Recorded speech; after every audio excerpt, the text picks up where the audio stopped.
Alors dans cette vidéo, nous allons voir comment équilibrer l'équation d'une réaction chimique.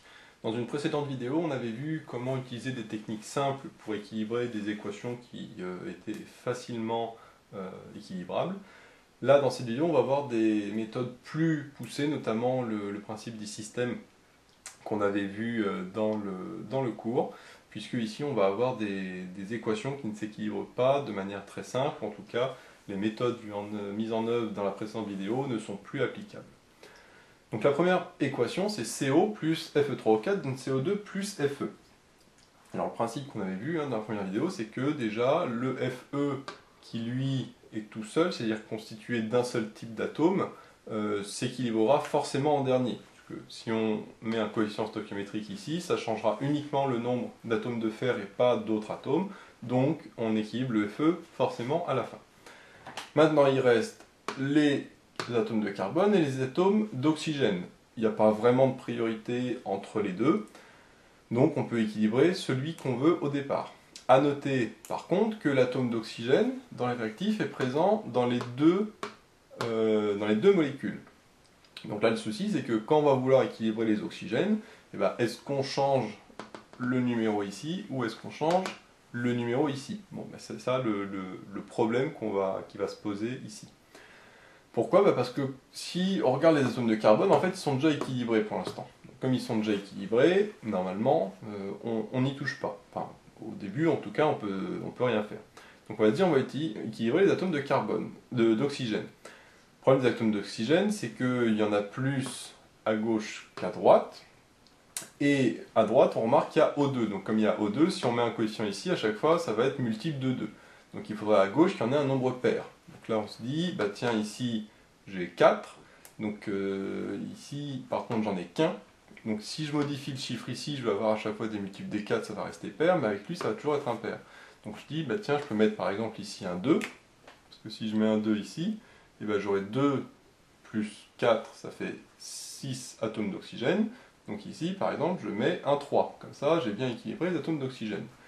Le problème, c'est que là, j'ai aussi changé le nombre de carbone. J'ai 3 carbones. Là, j'en ai que 2. Ah, donc si j'en ai que 2, alors que là, j'en ai 3, c'est pas bon. Donc il faudrait que je mette 3. Mais si je mets 3, du coup, les atomes d'oxygène sont plus équilibrés. Donc il faut que je change ici, donc etc., etc. Bon, on voit qu'on tourne un peu en rond. Donc là, la solution n'est pas forcément évidente. Donc, ce qu'on va faire, tout simplement, c'est le principe des systèmes. Comme on voit qu'ici c'est compliqué, on va tout simplement dire que les coefficients stoichiométriques, on va leur donner des lettres, petit a, petit b, petit c, petit d. Et on va écrire des équations qui correspondent à chaque fois à l'équilibre des atomes, des différents atomes qui composent l'équation chimique.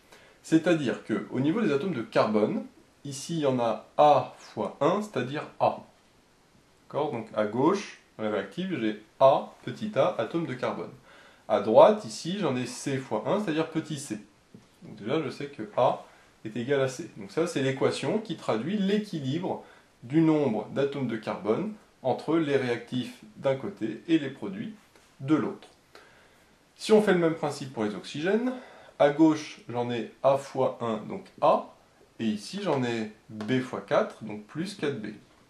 Donc là, A plus 4B, ça c'est le nombre d'atomes d'oxygène à gauche. Et à droite, si je regarde le nombre d'atomes d'oxygène, j'en ai C fois 2, c'est-à-dire 2C. Donc voilà l'équation qui traduit l'équilibre du nombre d'atomes d'oxygène entre les réactifs et les produits. Maintenant pour les atomes de fer, et ben là j'en ai B fois 3, c'est-à-dire 3B à gauche, et à droite j'en ai D fois 1, c'est-à-dire D. Donc voilà l'équilibre, enfin, le système, parce que c'est un système, puisqu'il y a les trois équations doivent être vérifiées en même temps. Les trois équations qui traduisent l'équilibre du nombre d'atomes de carbone, du nombre d'atomes de fer et du nombre d'atomes d'oxygène. Il faut que je résolve ce système.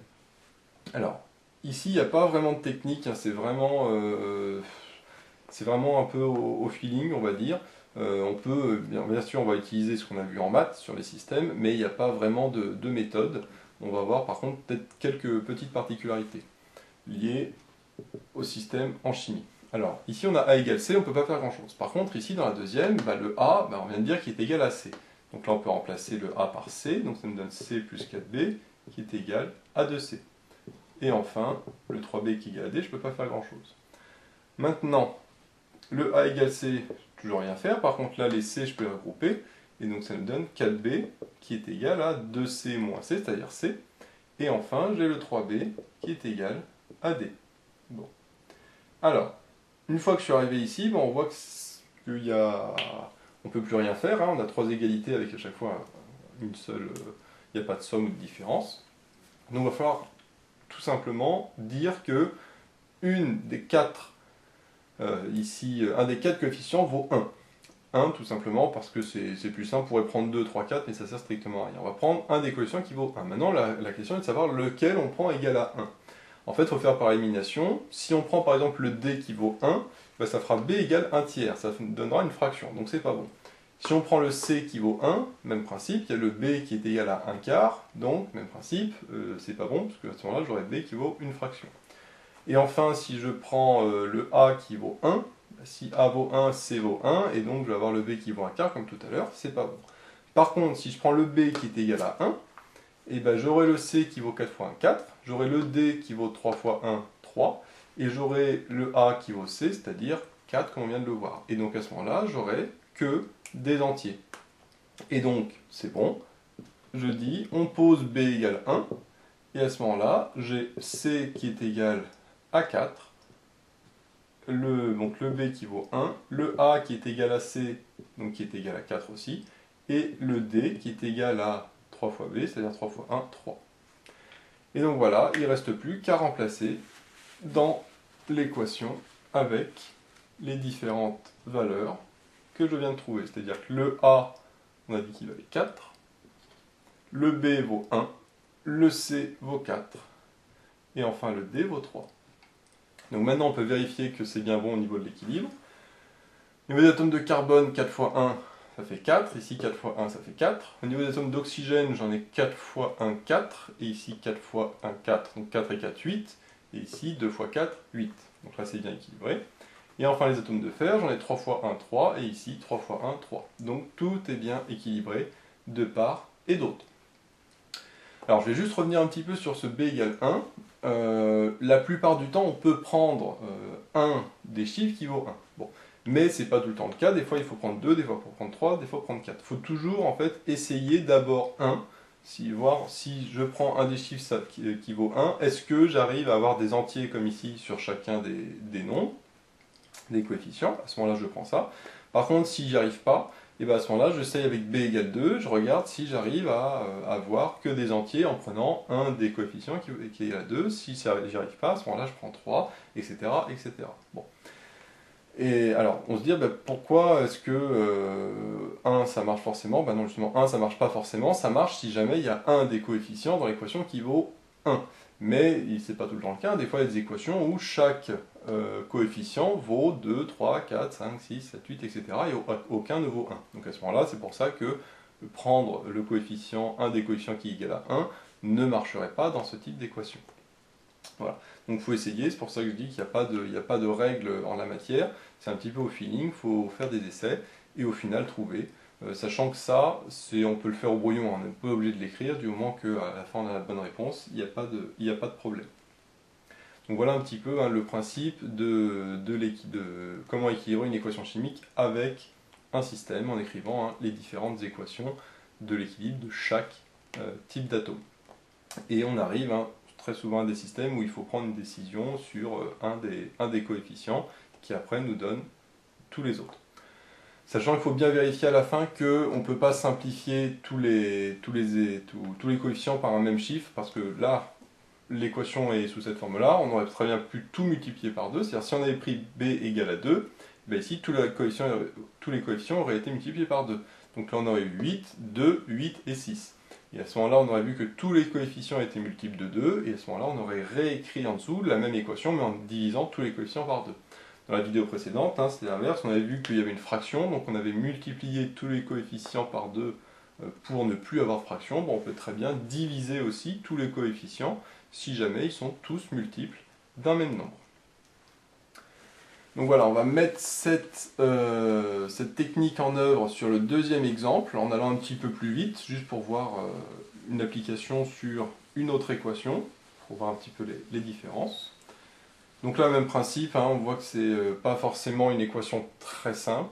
Donc, je vais aller vite en disant directement hein, que les techniques classiques ne marchent pas, on est obligé de faire un système.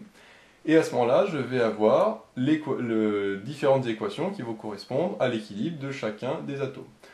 Au niveau des atomes Na, des atomes de sodium, à gauche j'en ai petit a, à droite ici j'en ai 2D. Donc je vais assez vite parce que c'est le même principe que précédemment.